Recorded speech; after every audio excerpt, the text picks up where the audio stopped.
السلام علیکم ورحمۃ اللہ۔ آج آپ کی خدمت میں ایسے غلام کا واقعہ پیش کریں گے جو اللہ سے بہت محبت کرتے تھے۔ چلیے ویڈیو کو شروع کرتے ہیں۔ ایک شخص نے ایک غلام خریدا۔ غلام نے مالک سے کہا کہ اے آقا، میں آپ سے 3 شرطیں چاہتا ہوں۔ پہلی شرط یہ ہے کہ جب نماز کا وقت آ جائے تو مجھے نماز سے نہ روکے۔ دوسری شرط یہ ہے کہ آپ مجھ سے صرف دین کو خدمت لے، اور تیسری شرط یہ ہے کہ میرے واسطے ایک کمرہ مقرر کر دیجئے کہ میرے علاوہ دوسرا اس میں نہ داخل ہو سکے۔ آقا نے یہ سب شرطیں منظور کر کے اس غلام کو خرید لیا۔ جب آقا نے غلام کے گھر لے آئے تو غلام نے مکان کی کوٹھریوں کا چکر لگایا اور ایک ویران کوٹھری کو پسند کیا۔ آقا نے کہا کہ تم نے یہ ویران کوٹھری کیوں پسند کی ہے؟ اس غلام نے کہا کہ اے میرے سردار، کیا آپ کو یہ نہیں معلوم کہ ویران مقام اللہ تعالیٰ کے ذکر سے آباد ہو جاتا ہے؟ چنانچہ وہ غلام رات کو اس کوٹھری میں رہنے لگا۔ اتفاقاً اس کے آقا نے ایک رات شراب اور ناچ رنگ وغیرہ کی ایک مجلس منعقد کی۔ بس جب آدھی رات ہوئی اور اس کے دوست منتشر ہو گئے تو مالک اٹھا اور گھر کا چکر لگایا۔ جب غلام کے کمرے کی چھت پر پہنچا تو کیا دیکھتا ہے کہ اس میں نور کی ایک قندیل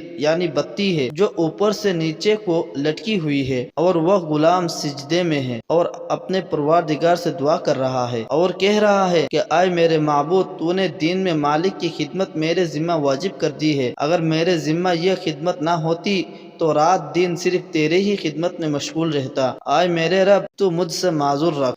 تو مالک نے صبح تک اس کا یہ منظر دیکھتا رہا۔ اس کے بعد وہ قندیل آسمان پر چلی گئی اور چھت بند ہو گئی۔ مالک نے اپنی بیوی سے یہ واقعہ بیان کیا۔ جب دوسری رات آئی تو مالک اور اس کی بیوی دونوں کمرے کی چھت پر پہنچے، دیکھا کہ قندیل لٹکی ہوئی ہے اور غلام سجدہ اور مناجات میں مشغول ہے۔ اگلے دن میاں بیوی نے غلام کو بلایا اور اس سے کہا کہ تو اللہ کے واسطے آزاد ہے، تاکہ تو اس ذات پاک کی عبادت کے واسطے فارغ ہو جائے جس سے تو معذرت کرتا تھا۔ اور ان دونوں نے غلام کو اس کی ان کرامتوں سے باخبر کیا جو انہوں نے گزشتہ رات میں دیکھی تھی۔ غلام نے یہ سن کر دونوں ہاتھ اٹھائے اور کہا کہ اے میرے معبود، میں نے تجھ سے دعا کی تھی کہ میرا راز کسی پر نہ کھولیے اور میرا حال ظاہر نہ کیجیے۔ اب جب کہ تو نے اس کو پردہ فاش کر دیا ہے تو میری روح قبض کر کے اپنے پاس بلا لے۔ چنانچہ وہ مردہ ہو کر گر پڑا۔ اللہ تعالیٰ اس غلام پر رحم کرے۔ وآخر دعوانا الحمدللہ رب العالمین۔